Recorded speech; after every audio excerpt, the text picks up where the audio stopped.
Sud Radio, les vraies voix. Philippe David, seul contre tous. Trop d'impôts et de taxes. Les Français ont raison d'être en colère. C'est ma position ce soir dans Seul contre tous, jusqu'à 20h sur Sud Radio.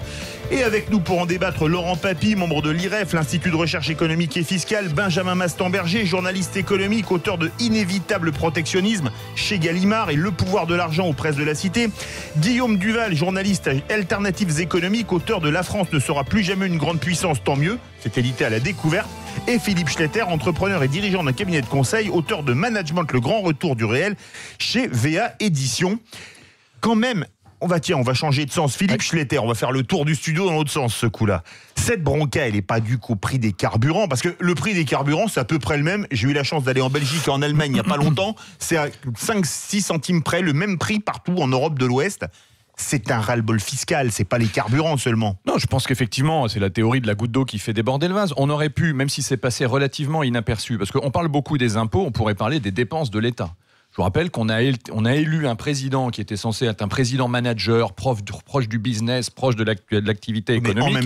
Et en même temps, il a été capable de nous dire qu'en fait, les Français comprennent rien au changement, ils sont des Gaulois réfractaires, ce qui est une erreur d'analyse même managériale d'un corps social soumis au changement. On pourrait en débattre. Cette semaine est sorti le chiffre de l'absentéisme à l'intérieur de la fonction publique territoriale.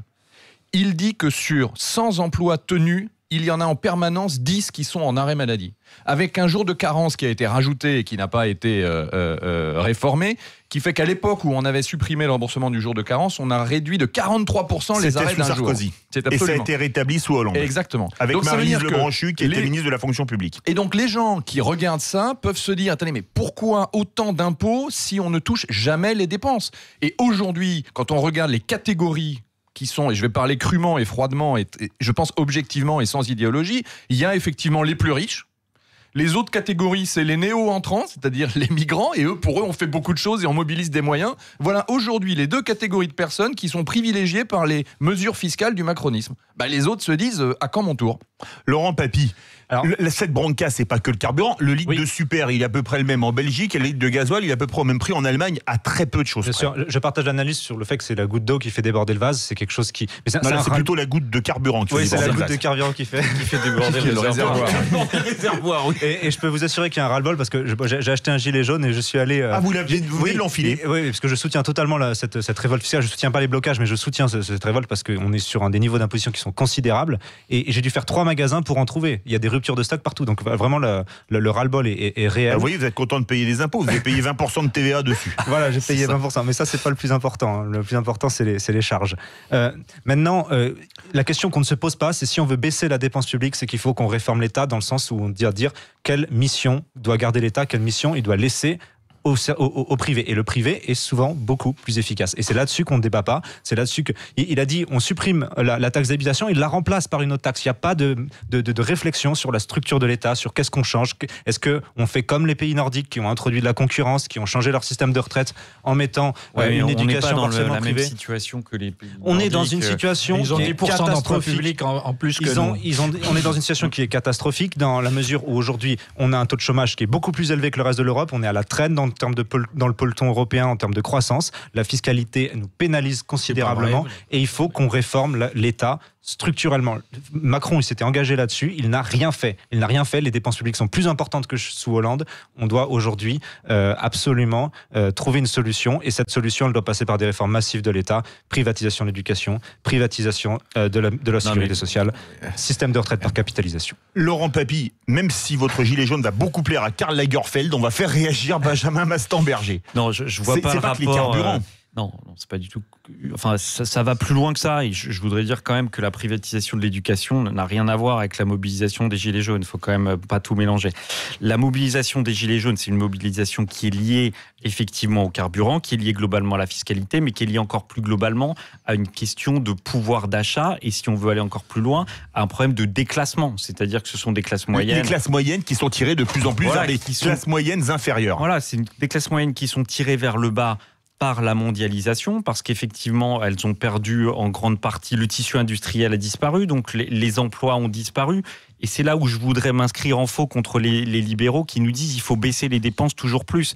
Ça fait 15 ans, les gens le voient bien, qu'on leur dit il faut que vous serriez la ceinture, il faut qu'on baisse les dépenses, il faut qu'on fasse attention. Mais on le fait pas. Et si, on l'a quand même fait, on a réduit les dépenses. Non. Et on voit bien que l'Europe est dans l'austérité depuis 10 ans et que ça a eu un impact récessif au contraire sur la situation en Europe. Donc le problème, c'est pas tellement la baisse des dépenses, le problème c'est la croissance. On voit bien que l'Europe et en particulier la France est dans une situation de croissance très faible depuis des années et des années parce que son tissu industriel a été éradiqué par la mondialisation.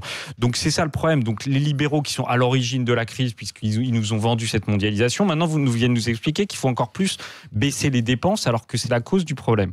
Donc le problème n'est pas là. Le problème des gilets jaunes, c'est qu'effectivement ils sont déclassés économiquement par la mondialisation, ils sont déclassés culturellement et à chaque fois on leur a vendu, Nicolas Sarkozy leur avait vendu quelque chose, Hollande leur avait vendu quelque chose. C'était le président du pouvoir d'achat. Voilà, exactement. Sarkozy. C'était déjà travailler plus pour gagner plus. Hollande leur avait vendu aussi du rêve et bon, finalement, ils n'ont rien vu. Et donc, Macron, si vous voulez, c'est pas tellement Macron en tant que tel. Là-dessus, il a pas tort de dire c'est pas sa personne. Il en rajoute dans la provocation. Mais au-delà de ça, c'est un système qui est à bout de souffle. Et Emmanuel Macron, effectivement, n'est pas le mieux placé pour le modifier puisqu'il en est un peu l'ultime incarnation. Donc, les Gilets jaunes, effectivement, c'est un mouvement qui incarne tout ça. Guillaume Duval. C'est pas que les carburants. C'est quand même pas mal les carburants. Ce qu'il faut mesurer, c'est que le diesel, il a augmenté de 95%, hors taxe, entre février 2016 et octobre 2018. Et il a augmenté de 50%, tout compris. Donc c'est quand même massif. C'est lié... Et d'abord, évidemment, à la hausse du carburant lui-même. Et en plus, il s'est passé quelque chose sur le diesel. Donc, l'offre de diesel est insuffisante et les prix ont augmenté davantage pour le diesel que pour l'essence. Et là-dessus est venu se rajouter une augmentation très sensible et particulièrement sensible en France, des taxes sur les carburants. C'était une volonté de Ségolène Royal qui, aujourd'hui, fait semblant de découvrir le truc avec la loi de transition énergétique en 2015. C'est elle qui avait mis en place cette dynamique en disant on va augmenter les taxes sur le carburant, et c'est vrai que ça concourt à tout ça. Moi je pense que on l'a fait, elle l'a proposé pour des bonnes raisons qui étaient accélérer la transition énergétique. Le problème c'est que c'est venu en même temps dans la mise en œuvre qu'une hausse du prix du pétrole par lui-même, et donc aujourd'hui ça fait beaucoup.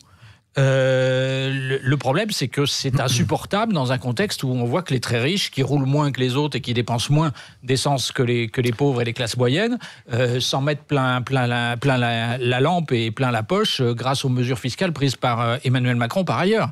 Donc là-dessus, oui, c'est incompréhensible et c'est invendable, mais en soi...